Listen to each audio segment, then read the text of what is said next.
दोस्तों, उत्तर प्रदेश के अमेठी में जो भी कुछ हुआ उससे हर कोई दुखी है, हर कोई हैरान है। एक अध्यापक जिसकी एक खूबसूरत पत्नी होती है, दो प्यारे प्यारे बच्चे होते हैं। घर में किसी चीज की कोई कमी नहीं थी, दो दो जगह मकान था, प्लॉट था, सब कुछ था, सरकारी नौकरी थी। दोस्तों, वो टीचर अक्सर उदास रहता था, गुमसुम रहता था। वो जहाँ भी पढ़ाता था वो अपने स्टाफ से घुल मिल नहीं पाता है, क्योंकि उसके दिल में एक बहुत ही गहरा घाव था। और दोस्तों, वो घाव ये था कि उसकी पत्नी का किसी और से अफेयर था। जब वो स्कूल चला जाता तो वो पत्नी उससे बातें करती, उससे मिलती जुलती और उससे वो अपना संबंध रखती थी। और यही बात उस अध्यापक पति को पता चल जाता है, तो सब कुछ होते हुए भी उसकी दुनिया वीरान लग रही थी। और जब पति पत्नी में इस बात को लेकर चर्चा होती है तो पत्नी भी अपने उस पति की बात को मानते हुए अपने उस आशिक को छोड़ने का मन बना लेती है। लेकिन उसे नहीं पता था कि उसका वो आशिक उसके लिए कितना पागल है, वो आशिक क्या क्या कर सकता है। तो दोस्तों, अमेठी में जो भी कुछ हुआ, जिसमें 4 लोगों की जान चली गई, आइए जानते हैं सब कुछ इस कहानी में। लेकिन कहानी में बढ़ने से पहले बस वही रिक्वेस्ट कि आप इस वीडियो को लाइक कर दीजिए, चैनल को भी सब्सक्राइब कर लीजिए ताकि मेरा हौसला बढ़ता रहे। दोस्तों, ये कहानी शुरू होती है उत्तर प्रदेश के रायबरेली जिले से। एक लड़का, होनहार लड़का जिसका नाम सुनील कुमार होता है, 2020 में उसकी पोस्टिंग उत्तर प्रदेश के पुलिस कांस्टेबल के रूप में होती है। लेकिन दोस्तों, लड़का होनहार था, वो आगे परीक्षा देता है तो वो प्राइमरी का अध्यापक बन जाता है। और उसे टीचर की नौकरी पुलिस से कहीं ज़्यादा अच्छी लगती थी, तो पुलिस की नौकरी छोड़कर वो टीचर बन जाता है। और इससे पहले उसकी एक खूबसूरत पत्नी होती है, उसकी एक बेटी होती है। उस पत्नी का नाम पूनम भारती होता है। पति पत्नी अपनी उस बेटी के साथ बहुत खुश रहते थे। लेकिन उस टीचर को नहीं पता था कि उसकी पत्नी उसके पीछे क्या कर रही है। दोस्तों, उसका एक लड़के से अफेयर हो जाता है जिसका नाम चंदन वर्मा होता है। जब उसे अफेयर हो जाता है तो उससे वो बातें करने लगती है, मिलने जुलने लगती है। और ये बात कहीं ना कहीं सुनील कुमार को पता चल जाती है। वो अपने पत्नी से इस बारे में टोकता है, बोलता है, तो पत्नी जो है उसकी बात नहीं मानती। फिर भी वो चोरी छुपे उससे बातचीत करती, लेकिन उसे नहीं पता कि जो बातचीत कर रही है अपने आशिक चंदन वर्मा से, वो सारी बातें कहीं ना कहीं रिकॉर्ड हो रही हैं। दोस्तों, जब वो व्हाट्सएप पर दोनों वीडियो कॉल करते तो उसकी जो चंदन वर्मा था वो रिकॉर्डिंग बना लेता था। और उसके बाद फिर वो उसको भेजकर और फिर दोनों एंटरटेन करते थे। दोस्तों, ऐसे ऐसे समय बीतता गया और पूनम भारती को एक और बेटी पैदा होती है। कुल मिलाकर उन दोनों के 2 बच्चे हो जाते हैं। लेकिन फिर भी जो है वो अपने उस आशिक से बातचीत करना जारी रखती है। अंत में जब बहुत कुछ हो गया, हंगामा हो गया, बवाल ज़्यादा होने लगा, तो पूनम भारती ने सोचा कि चलो ठीक है, अब जो है चंदन वर्मा को छोड़ ही देते हैं। लेकिन दोस्तों, ये चीज़ आसान नहीं था। वो जो है उससे जब दूरी बनाने लगती है, लेकिन फिर भी वो नहीं मानता था। वो रायबरेली पहुंच जाता था उसके घर पर और उसके बेटी के साथ इधर उधर घूमता था। उसके परिवार वाले इस पर एतराज़ करते थे। लेकिन दोस्तों, अब जो बात थी वो बिल्कुल जाहिर हो चुकी थी। जो सुनील कुमार था उसने सोचा कि इस तरीके से बात नहीं बनेगी। वो अपने पत्नी को लेकर वहाँ से, बरेली से अमेठी चला आता है, जहाँ पर वो पढ़ाता था। उस स्कूल के बगल में एक थाना लगता है, शिवरतनगंज थाना, वहीं पर उसका स्कूल था। और उसी थाने के पास में ही एक चौराहा होता है, उसी के पास वो एक मकान किराए पर ले लेता है और वहीं पर वो रहने लगता है। अब पूनम भारती सोचती है कि यहाँ तो चंदन वर्मा आ नहीं पाएगा। और सुनील को भी संतुष्टि इस बात की हो जाती है कि अब उसकी पत्नी उसके साथ रहती है, उसके बच्चे उसके साथ रहते हैं, तो कहीं से कोई परेशानी नहीं होगी। लेकिन दोस्तों, उन दोनों की ये बहुत बड़ी भूल थी।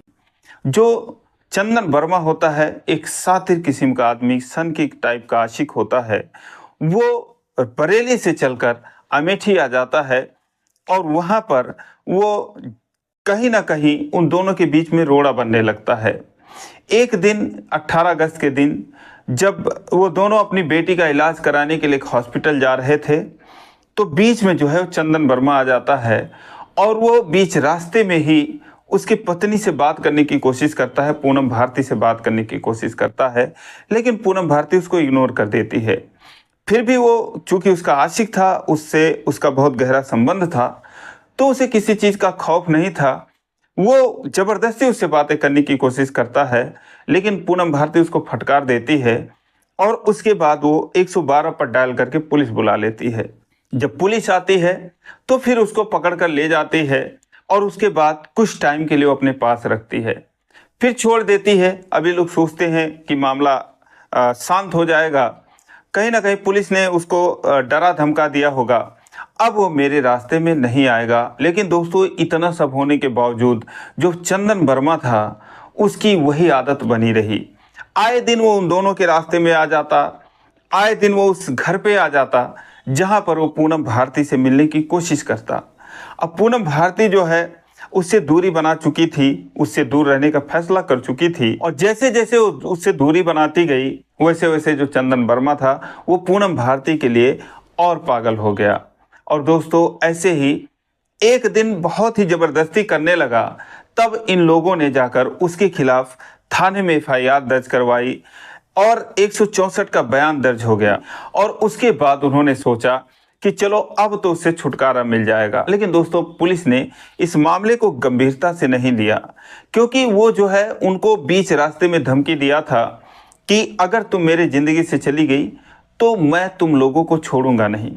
और ये बात जो सुनील कुमार था और जो उसकी पत्नी थी पूनम भारती, इन दोनों ने पुलिस के सामने बताई थी। हालांकि जो वहाँ की पुलिस है शिवरतनगंज थाने की, उसने जो है इन सब चीज़ों से इनकार किया है कि ऐसी कोई धमकी की चेतावनी उन लोगों ने दी थी यहाँ पर हम लोगों के सामने। लेकिन दोस्तों, उसने सरेआम धमकी दी थी कि तुम लोगों को मैं देख लूँगा। लेकिन अब मामला हद से आगे बढ़ गया था। पुलिस ने कुछ कड़ी कार्रवाई करी और कुछ ज़्यादा ही चंदन वर्मा को समझाया बुझाया और उसको जो है धमकी भी दी कि अब जो है तुम इन दोनों के रास्ते में नहीं आओगे।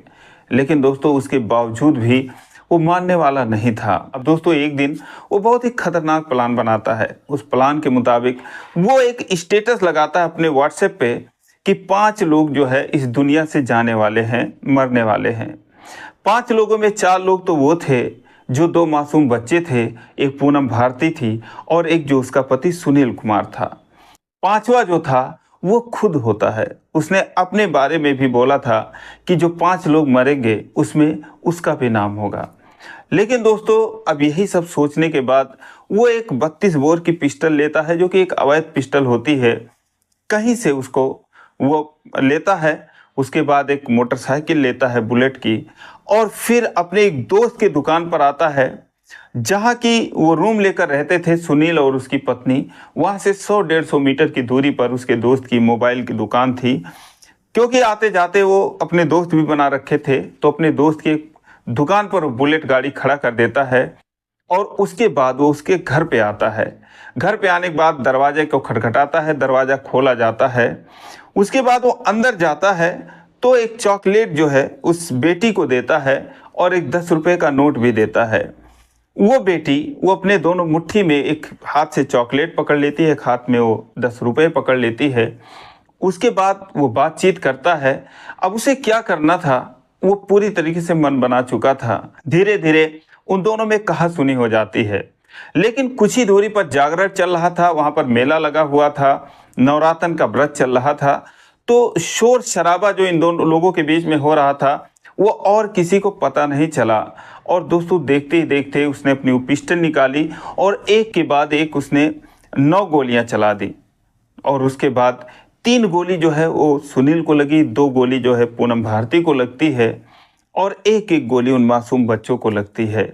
और उसके बाद जब गोलियों की आवाज़ सुनी, चारों तरफ हड़कंप मच गया। कुछ लोग दौड़ते हुए इस घर की तरफ आए और तब तक ये जो है वहाँ से फरार हो चुका था। हालांकि इसने खुद पर भी गोली चलाई लेकिन मिसफायर हो गया, तो इस वजह से वो अपनी जान नहीं ले पाया। लेकिन वहाँ से जब वो भागा तो लोग जब उस घर के अंदर आते हैं तो देखते हैं चारों लोग पड़े हैं और लहूलुहान की स्थिति में। अब कोई पास जाने की हिम्मत नहीं जुटा पा रहा था, लेकिन फिर भी जब कुछ लोग गए, उन्होंने नब्ज टटोली, तो अपने से ही कुछ कहना उन्होंने उचित नहीं समझा। हालांकि उन लोगों की जान वहीं पर जा चुकी थी। वहाँ से उठाकर वो लोग हॉस्पिटल लेकर जाते हैं और हॉस्पिटल में जाने के बाद डॉक्टर उन्हें कहते हैं कि इनमें से कोई नहीं बचा है। अब दोस्तों जैसे ही वो आते हैं पूरे इलाके में हड़कंप मच जाता है। जो परिवार वाले होते हैं वहाँ पर आते हैं, रोते हैं, बिलखते हैं और ये पूरी तरीके से सोशल मीडिया के जरिए पूरे देश में वायरल हो जाता है, फैल जाता है कि उत्तर प्रदेश के अमेठी में ऐसी ऐसी घटना को अंजाम दिया गया है। अब उसके बाद जो है पुलिस आती है, छानबीन करती है और जो उसके पिता आते हैं सुनील कुमार के, वो जो है जानते थे ये सारा वाकया कि कहीं ना कहीं उसी व्यक्ति का इसमें हाथ हो सकता है, क्योंकि जब थाना पुलिस हुई थी पीछे इन सभी को लेकर तो वो लोग भी जानते थे कि उसने जो है ऐसी ऐसी धमकी दे रखी है। तुरंत जो है उसी एक व्यक्ति को ढूंढा जाता है और 8 घंटे के अंदर चंदन वर्मा को कहीं से गिरफ्तार कर लिया जाता है। लेकिन दोस्तों उत्तर प्रदेश की पुलिस जो है एनकाउंटर करने में माहिर है, तो यहाँ भी कहीं ना कहीं ये था कि एनकाउंटर तो होना ही होना है। तो यहाँ पर भी जो चंदन वर्मा था वो एक एसआई का पिस्टल छीनकर और कहा जाता है कि उनको मारने की कोशिश करता है। तभी पुलिस जो है उस पर गोली चलाती है और उसके पैरों में गोली मारकर उसके जख्मी कर देती है और फिर उसको कायदे से हिरासत में लेती है। जब उसको साथ में 2 पुलिस वाले लेकर आते हैं और उसके सामने मीडिया आती है और लोग पूछते हैं कि तुमने आखिर बच्चों को क्यों मारा, तो वो इसका कोई जवाब नहीं देता और उसके बाद उसे पुलिस की गाड़ी में बिठाकर थाने ले जाया जाता है। तो दोस्तों एक हंसते खेलते परिवार को इस दुनिया से उजड़ जाना पड़ा एक नाजायज रिश्ते के चलते। दोस्तों इस तरीके की घटनाएं हैरान कर देती हैं, परेशान कर देती हैं और सोचने पर मजबूर कर देती हैं कि एक इंसान जो है बिना सोचे समझे अपनी ज़िंदगी को इस तरीके से चलाता है, उसका अंजाम भी वो नहीं सोचने की कोशिश करता कि इसका अंजाम क्या होने वाला है। तो दोस्तों इस कहानी को सुनाने का मतलब मेरा किसी को दिल दुखाना नहीं था।